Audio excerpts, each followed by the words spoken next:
The Municipality of Anchorage Platting Board will now come to order for its January 6, 2016 regular meeting.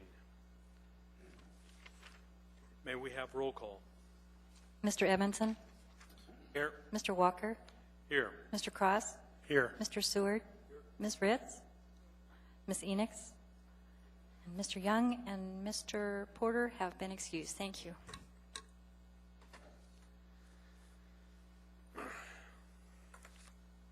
The first item of business is approvals. May I have a motion to approve the action summary? Trevor Edmondson moves and Kevin Cross seconds. Is there any objection to approving the action summary for Wednesday, December 2nd? Seeing none, the motion passes.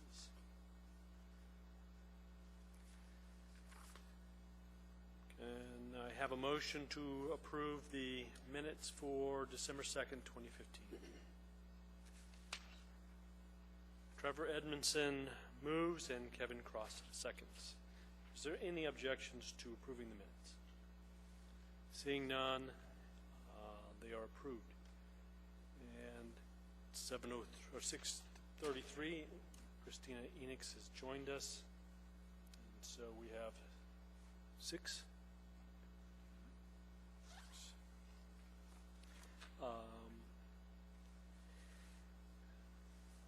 Special order of business. Are there any disclosures?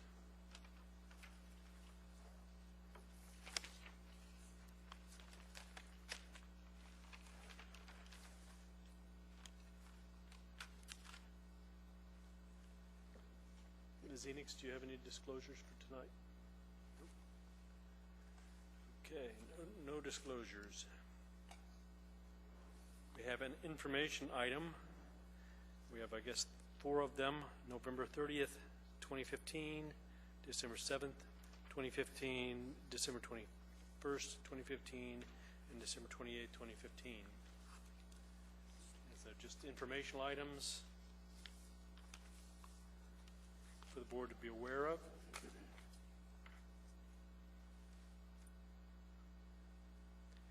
May I have a motion to approve the consent agenda? Trevor Edmondson moves. Kevin Cross seconds. Does anyone want to pull any of the items from the consent agenda for discussion? Seeing none, the consent agenda passes.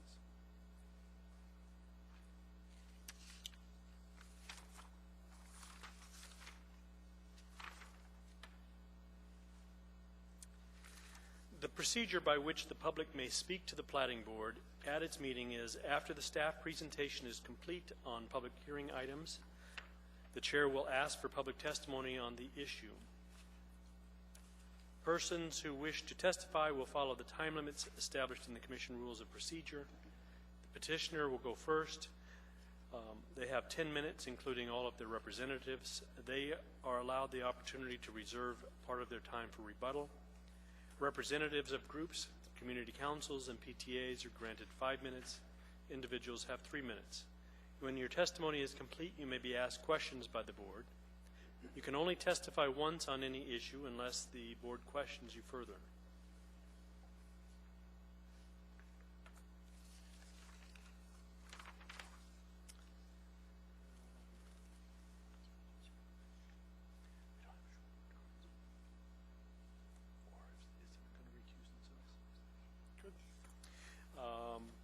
So with that, we'll move to new business, and we'll call our first item. May we have staff's presentation for case S12243, Beletskaya subdivision.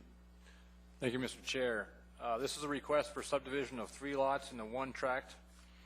The reason for this subdivision is to prepare the site for redevelopment as an assisted living facility. The subdivision is before the Platting Board in accordance with AMC 2115-125 as it results in an increase to the permitted residential density of the property.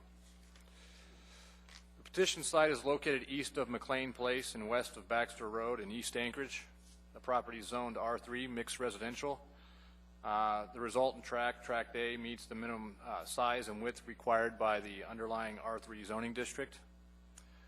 McLean Place is currently strip paved with a width of approximately 20 feet. This does not meet the municipal requirements for a local street in an urban area.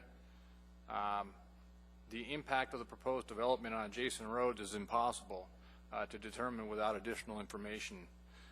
So with that, the petitioner is alerted to the possibility of required improvements to McLean Place under a building permit process as required by AMC 2115-150 or by Traffic Engineering Department.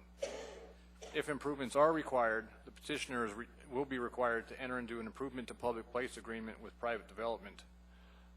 This is not being proposed or recommended as a condition of approval, but rather an advisory comment to the petitioner.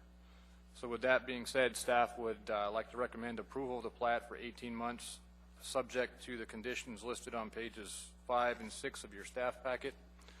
And I'd be happy to answer any questions the board may have. Thank you. Thank you. Trevor Edmondson. Thank you, Mr. Chair. Mr. Whitfield, one of the items here that, you know, the alert, so to speak, to the petitioner has to do with traffic, and I don't see any comments from traffic in regards to this specific case. Maybe I'm missing something, or could you, address that for me? Through the chair, Mr. Edmondson, let me check the comments here, and I'll just give me 1 second.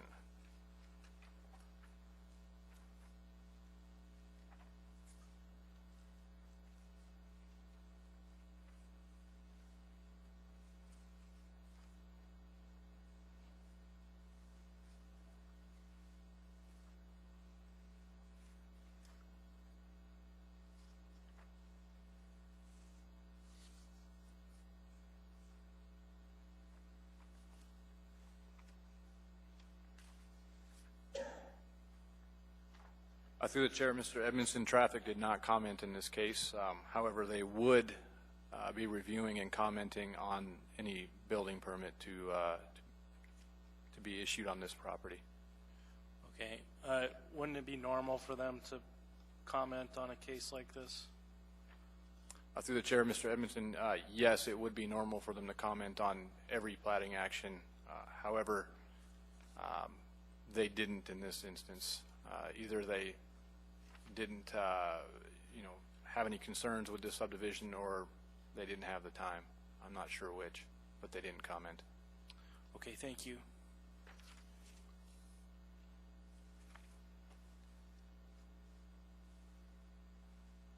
Any other questions?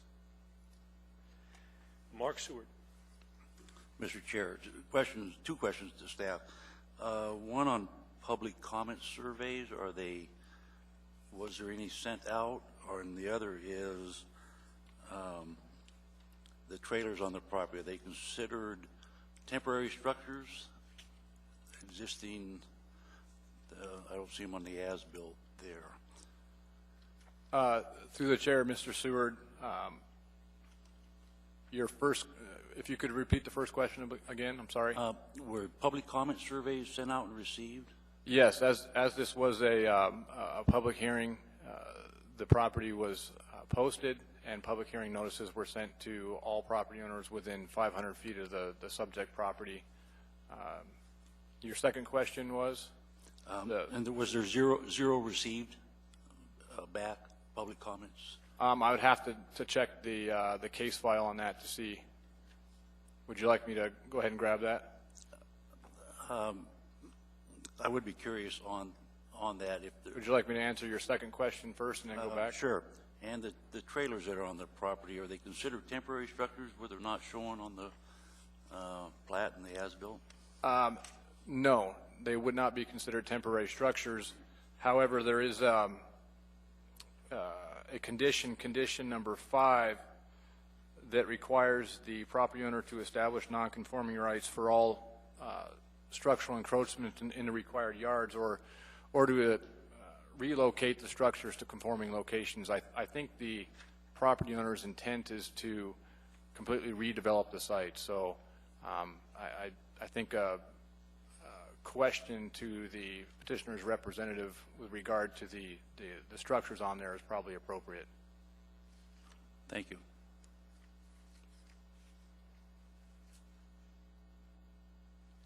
Any further questions?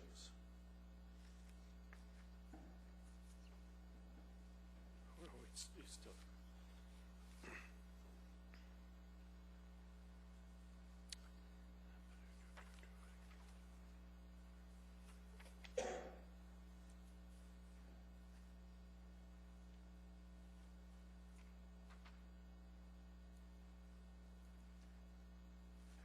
Dave Whitfield. Through the chair, Mr. Seward, to check the case file, 193 public hearing notices were sent on December 16th. And I do not see, there were several that came back undeliverable.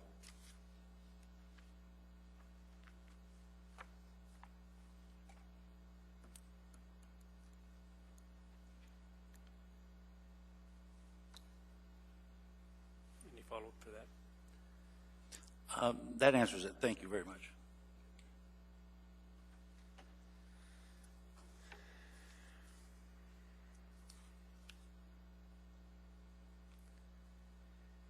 May we have the petitioner's representative?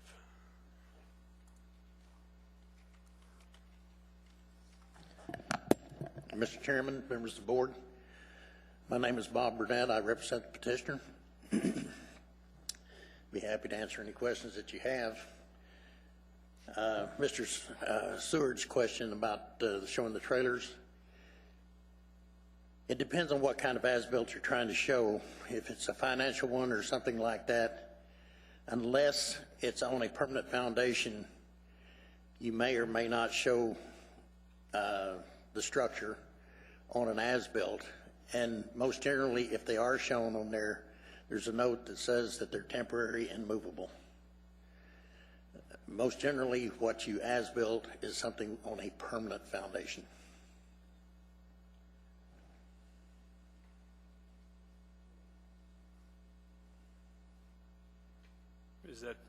Are you completed with your statement and want to reserve the rest of your time? Yes, sir, I would like to reserve the rest of the time. Okay. And do we have any questions for Mr. Burnett? Kevin Cross.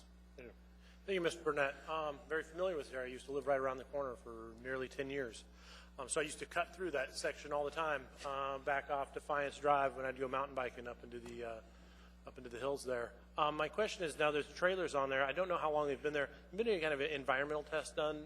Typically with trailers, there's a concern about buried heating oil tanks. Mr. Chairman, Mr. Cross, if you look in the packet, there's been a very extensive soil boring and investigations for whatever out there by, I believe it was DNR. All right, excellent. That furnished the report. Okay. But Page 36, thank you. yeah, they've done an extensive search out there for environmentals and or soil conditions. All right, excellent, thank you. Trevor Edmondson. Through the chair, Mr. Burnett, do you have any comments on the alert, so to speak, for McLean Place that is currently strip paved, 20-foot wide, doesn't meet municipal requirements, and that through the building permit process may require you to upgrade that road? Mr. Chairman, Mr. Edmondson, we knew that going in and everything. It's not a problem. It's actually something that's done when you do a redevelopment like this, simply because you folks are not so much interested in what's going on there as the platting process, whereas the building process that goes on there, when that goes on, then it gets extensive scrutiny. So you're okay with the comments, the conditions that were outlined in the staff packet? Absolutely, sir. Thank you.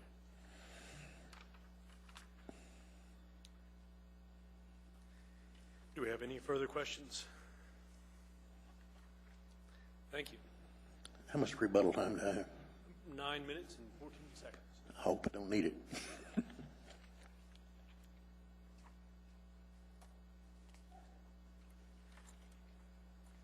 All right, we'd like to open the hearing to public testimony at this point.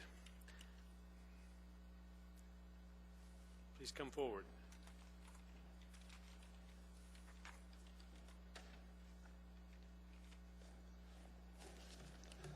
Mr. Chairman, members of the board, thank you for letting me talk for a minute. My name is Butch Johnson, Johnsson. I live at 6124 Eastwood Court. That's on Eastwood Park's Estate Subdivision, Lot 13, Plat 74-163. Sir, can I get you try to get that microphone just a little bit better? Sorry about that. A good record for you. Okay. Well, my concern is I've lived there about 17 years. My house and property is right adjacent to this piece of land right here. First of all, for your information, there hasn't been any trailers there for about 3 or 4 years. There is one building at the end of, right close to McLean. I don't know if that's a trailer or not. It looks like maybe a modular house. But my property is right along an alleyway that's there, and I have access to my backyard where I bring in and out a trailer and a couple other vehicles, and just wanted to know if that's going to interfere while I still have access, because right now I can access either McLean or Baxter. And it looks like there is a lot open, 2 lots open, right along the back of that, I guess it's an easement way, an alley, and I've been using it for close to 20 years. And just a thought of, is that still going to be available, or is, that's about it, really. Okay.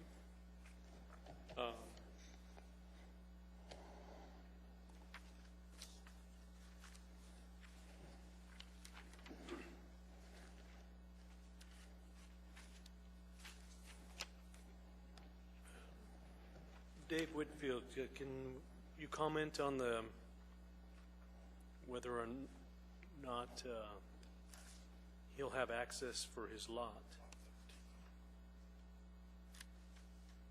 Mr. Chairman, I'm looking that up right now. Thank you. And I'd be happy to meet with this gentleman after the meeting to go over that, and I'm happy to look into it further if I can't answer his question right now.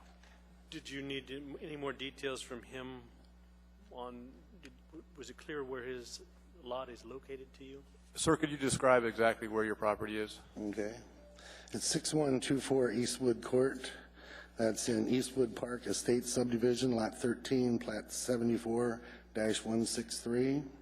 In relation to the subject property, where is it? Right beside it. It's the back of my property borders the 2 lots right next to the proposed site. Would you say that you're directly north, or are you across McLean? No, I'm not on McLean. I'm on Eastwood Court.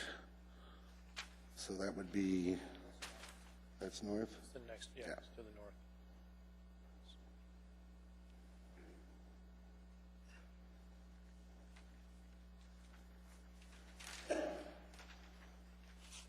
Sir, I would say that that your property has no relation to this particular property. I mean, I would be happy to look into any easement or alleyway or whatever you're using to access the back of your property. I'd be happy to look into that and tell you if you have rights there. Sure. That's what I need to know. Thank you. Thank you. Kevin Cross. Yeah, which, now you've got Eastway, which is to the north, which comes off Baxter, and you've got that small area, that small like alleyway that runs into McLean. Which house, like how far in, which house number are you, would you say? Can describe it here. It'd be the 8th house from Baxter. Oh, okay, so you're the 8th house? Yeah. What would be on the left as you turn in? Closer to McLean. Okay, excellent. Any other of your neighbors also utilize that to access the back of their property? Actually, no. My neighbor right beside me used to have a gate there. Last year, he put up a new fence and didn't put a gate back in. All right. And I think we were the only 2 with gates. All right, thank you. Thank you. Thank you. Any further questions? Is there anyone else from the public who wishes to speak?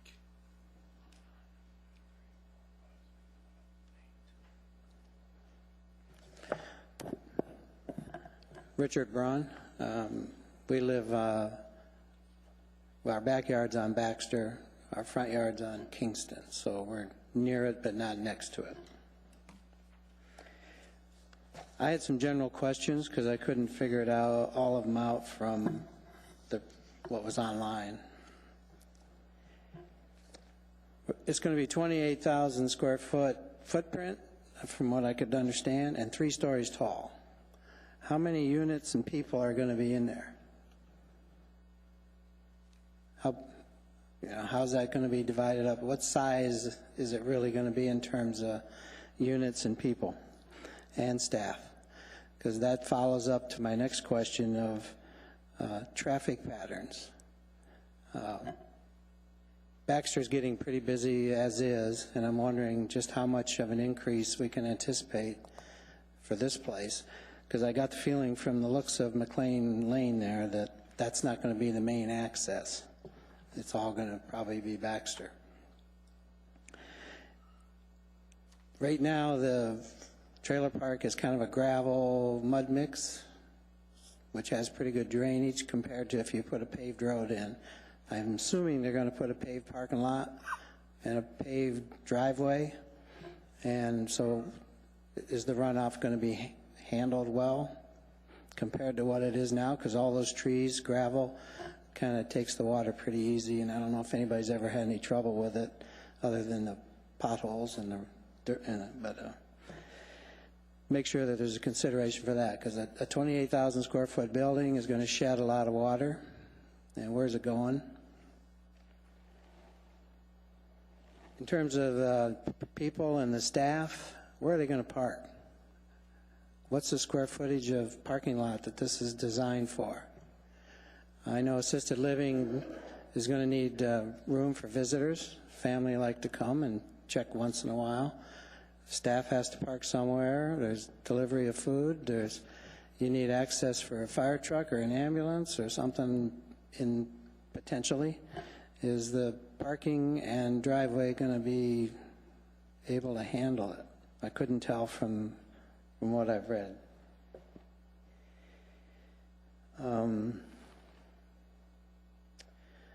It's going to be 3 stories with, I'm sure, a roof, so it's going to be almost 4 stories, right? They're not doing it under the old code, and I'm not sure the shading is not a big deal in the old code compared to the new code. This is going to be the tallest building on that whole block. Everything around it is 2 stories or 1. And so it's going to stick up like a sore thumb. Thank you, sir. And lastly, safety, what kind of clients?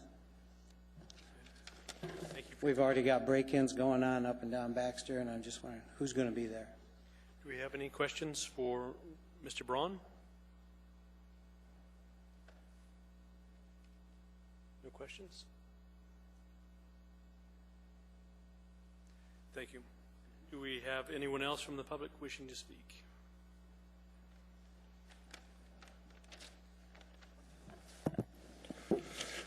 Good evening, Commission, and thank you for having us. My name is Paul Bauer, B-A-U-E-R. I live at 6244 Eastwood Court. I'm on the corner of Eastwood Court, Baxter. The property or the lots in question are not directly back, as you can see from the map, and I'm using the map that was handed to us. I have no objection to the plat to subdivide or bring all to one. My major concern is the intent of what the developers will be doing. I'm not too much up on what has been occurred, as the previous gentleman said. I guess he has some knowledge of what's going to be built there. I know this is only the first step towards what will go before the Planning and Zoning Commission of what will be presented.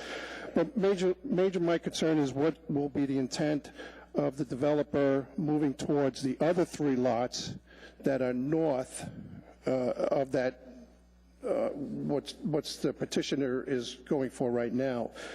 I kind of vision that if I was a developer, I would probably pursue an effort to go for the other 3 lots up north to encompass a major development in that area. So being that said, my concern is traffic flow for the Baxter Road to Tudor. If you know anything about Tudor Road coming from after the curve, it's a 50-mile-per-hour road that zooms by traffic, and in the winter it's very dangerous with the ice, the snow, and everything else. We had major accidents at the Tudor and Baxter intersections. So I'm concerned about that with the high density that's possibly going to be in that area. I've lived at this location for 26 years on the corner of Baxter and Eastwood Court, so I'm very familiar. I work at the airport. I turn at that corner 2 times a day, 5 days a week, and you can add it up to about several hundred or 1,000 times I have driven there.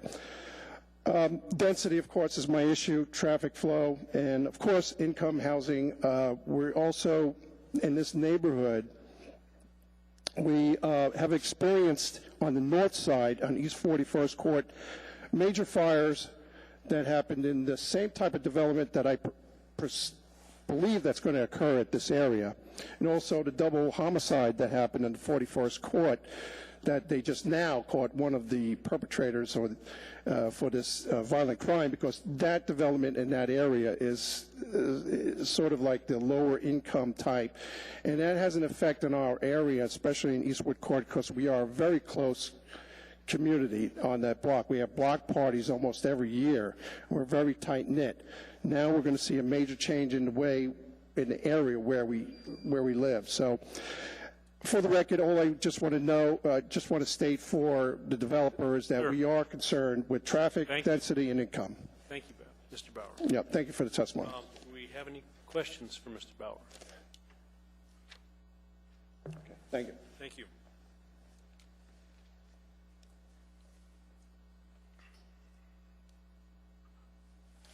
Hi, Steve Nazaroff. I own trailer number 1 in the trailer court. Could I get you to repeat your last name? Nazaroff. How do you spell that? Nazaroff. Thank you. And, you know, from the developers, we've received nothing but an eviction notice before Christmas. I don't even know, reading the state law, if the land's rezoned, they can evict you. They evicted because they wanted to hit that summer window they have by state law, you know, for the 270 days. And, you know, these homes are old. They're all going to have to be inspected if they're going to be moved, if we can even afford to move them. And you have to get a new lot, pay for the new lot, pay for the old lot, destroy your home, find a new place to live, you know, while you're trying to rebuild your home.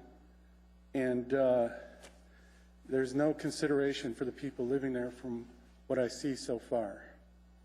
So I just want to bring it to your attention. And from what I read in the law, it doesn't say if you plan on rezoning, you can evict everybody. You know, the place has to be rezoned. So, you know, where do we stand? Okay. Does anyone have questions for Mr. Nazaroff?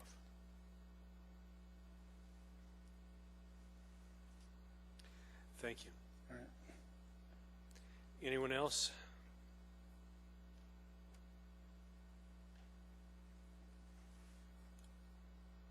Hi, my name is Andrea Samuel, and I'm a resident on Charing Cross. So our kitchen window looks directly out onto the adjacent lot north of the area that's being petitioned, but we do have a view of that area as well. I guess I just want some clarification on what assisted living facility actually means. What's the demographic? Are we talking about elderly care? Are we talking about psychiatric care for adults and older? What is the population? You know, just, yeah, that's basically what I would like.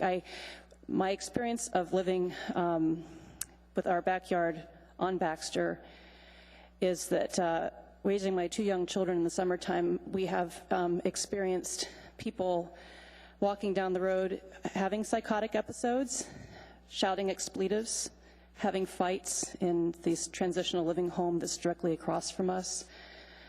I just would like to keep our neighborhood safe and family friendly.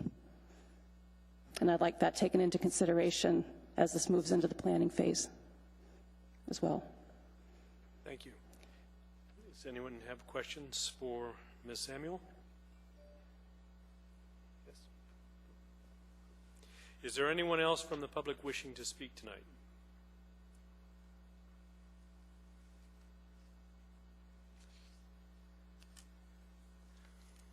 May we have the petitioner's representative? You have 9 minutes and 14 seconds for rebuttal. Mr. Chairman,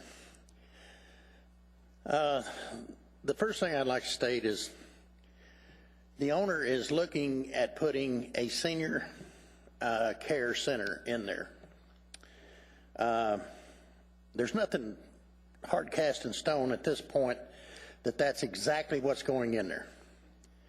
And as one person testified up here, the building that was being put in there, that hadn't even been designed yet. So where that information is coming from, I don't know.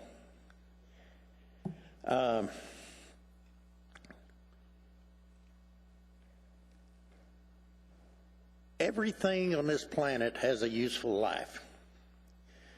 Every subdivision, every building. You have to remember that at one time there was one teepee on Manhattan Island. There's such a thing as population explosion. There's urban renewal. Everything has to be renewed, including our generations.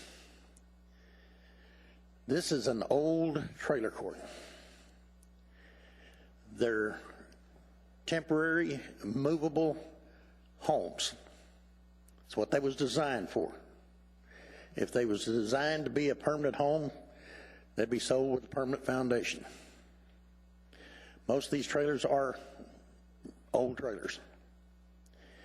And whether they want to build a teepee out there on this project, or if they want to build a Taj Mahal, whatever that the city will allow them to build, really, I don't think has any consequence in what we're asking for here tonight. We're asking to remove 2 lot lines to make 3 lots into 1. I mean, that's about as simple as you can get. Anything that comes up in the future as far as building goes on there, we have to meet every code, every law. I'm not sure, Dave, am I wrong in saying that this also has to go in front of the community council? Through the chair, Mr. Burnett, no, it does not. Are you asking if it needs to go in as part of the plat or as part of? No, as part of any future development. No, it would not, unless it is for some reason a conditional use or a site plan. If it's a by right use, it would not require community council. Okay, so anything that we build in there has to meet every requirement within the city before we can ever turn 1 shovelful of dirt. So what I would like to ask this body is to approve the plat tonight. This is step 1 for whatever we do. And I'd be happy that if you could approve it and we can go to step 2, whatever that might be. Thank you. Thank you. Does that raise any questions for board? Trevor Edmondson. I was, through the chair's probably a question for Mr. Burnett, and probably more appropriate for Mr. Whitfield. Would this require, depending on the project that's built on this new lot configuration, would a site plan review be required? Through the chair, Mr. Edmondson, that can't really be determined now. That information has not been provided to me. I don't know exactly what the property owner is wanting to do and whether or not that use is a by right use in the district, whether it's a conditional use in the district, whether it's a site plan review in the district. So unfortunately, while I would like to let everybody know that it's a site plan or conditional use or by right. I don't have the necessary information to determine that tonight. So, Thank you. I just have another question for clarification, more for some of the testimony that we heard tonight. But am I correct in understanding from your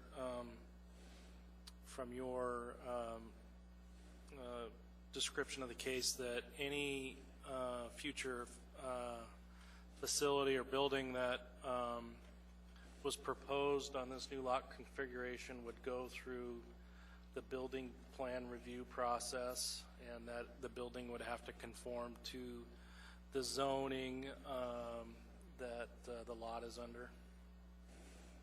Through the chair, Mr. Edmondson, you are correct. It would require a building permit. It would require the petitioner to meet all aspects of Title 21. I've heard some folks talk about drainage. It will have a full drainage review. The use will meet all the parking requirements. It will address landscaping. It will address setbacks. All the typical zoning standards will be met as part of your building permit. Otherwise, it would not be approved and the development could not go forward. Thank you. Mr. Chairman, Mr. Edmondson, the reason that this is not a short plat and is before you tonight is because as 3 lots, and Ms. Whitfield, correct me if I'm wrong,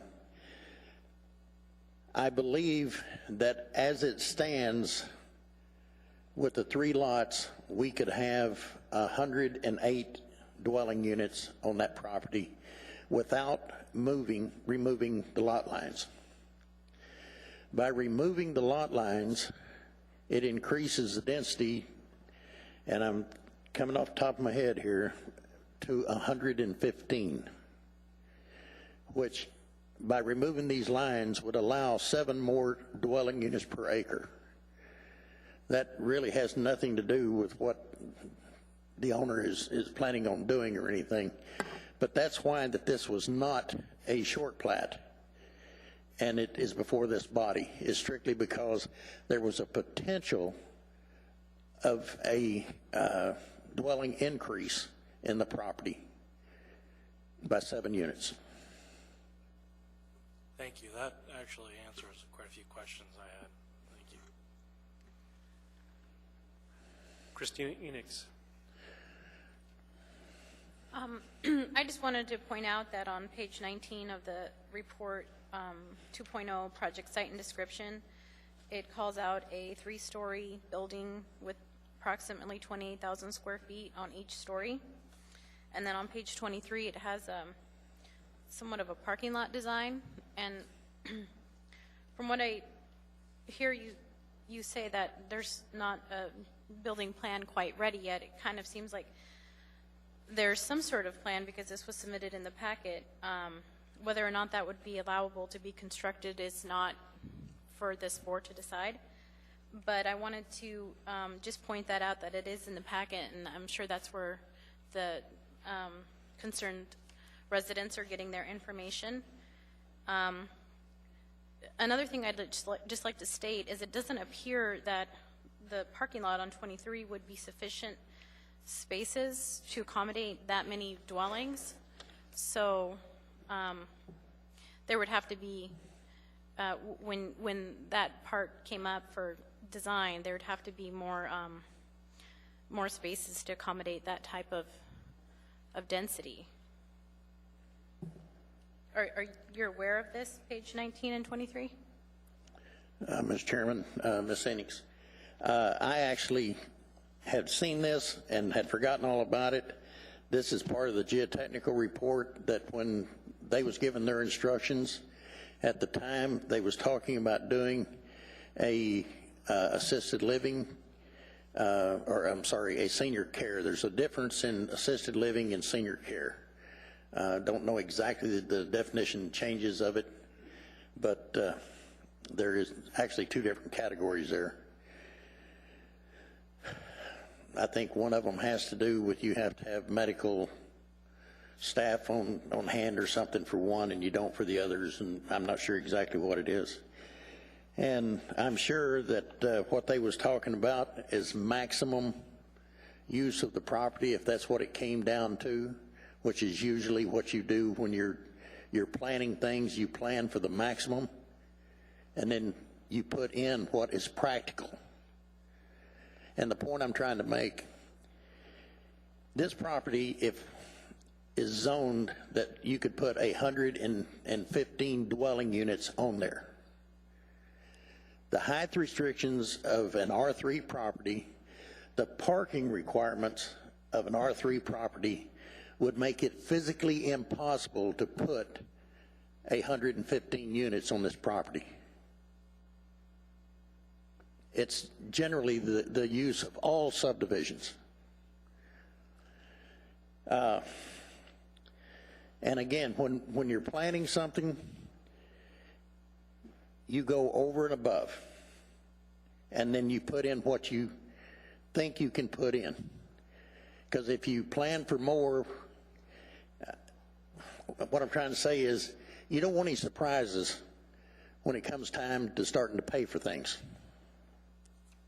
If you plan for 100 and you only put in 85, then you're happy.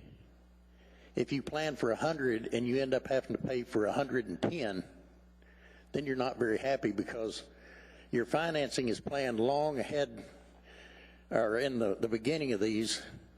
It's just like the municipality. They'll go out and they'll plan to put in a road or anything, and they'll come up with a budget for it. And then they'll put it out for bonds and everything else. Well, by the time that it's voted on and goes through and everything, is 2 or 3 years, and the bond will only cover about 75% of what they'd planned on construction to start with. It's the same thing. Thank you. Did you have any further questions? No, that's it. Thanks. Any other questions? Thank you, sir. Thank you. The matter now rests with the board.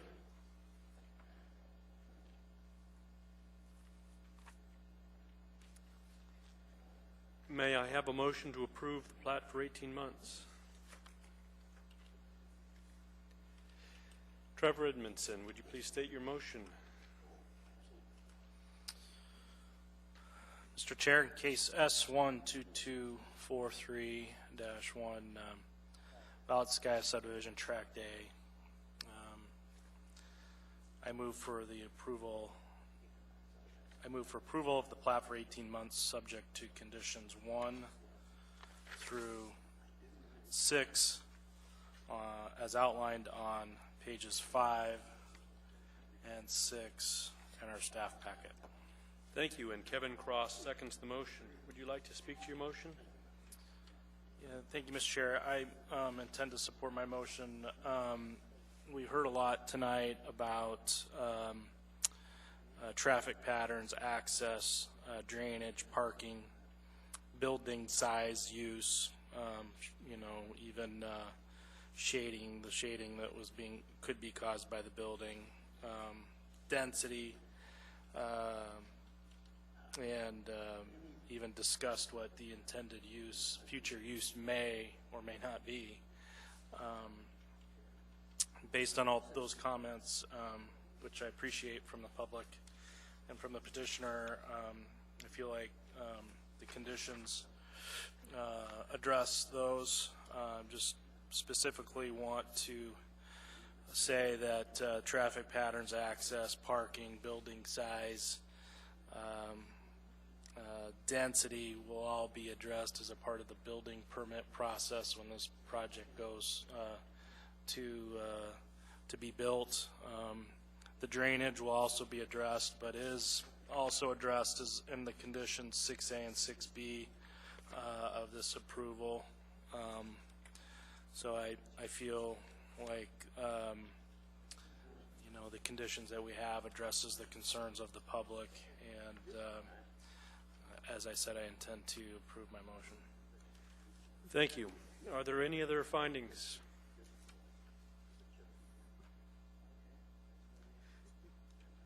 Kevin Cross. Yeah, I'd like to speak to my motion of support. I'm also going to support in regards to case S12243-1, approved subject to conditions 1 through 6 and staff analysis, page 5 and 6.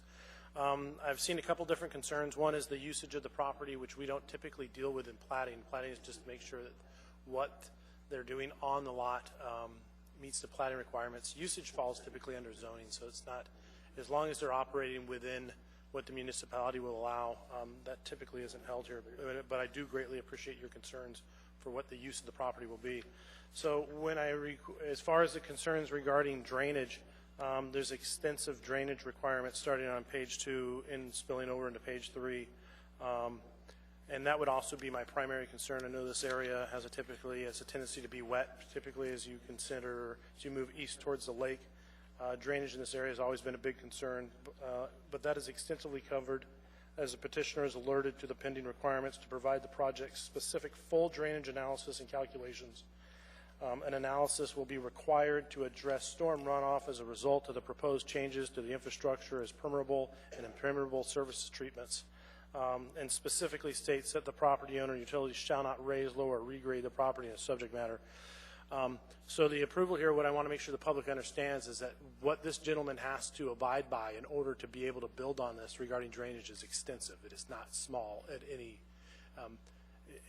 What they've got to provide is a significant hurdle, and so we're just approving it for 18 months, subject to being able to clear these. And so, thank you.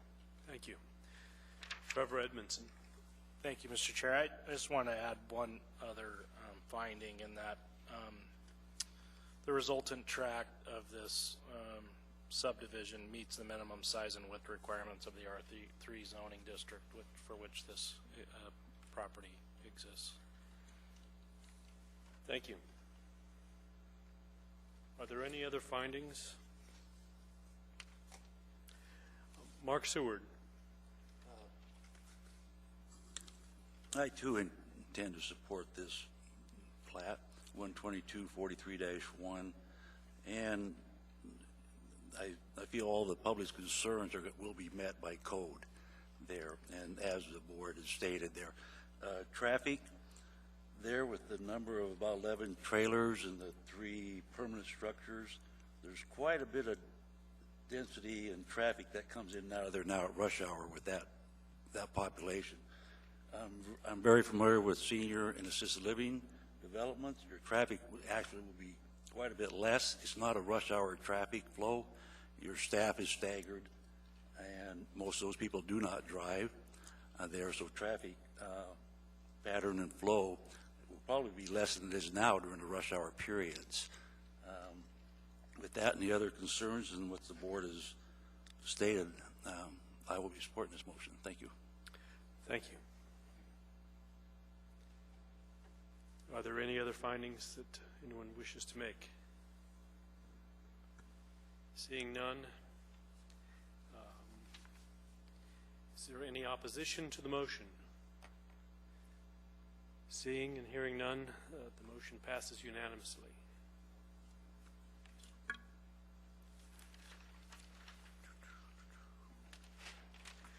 Are there any appearance requests?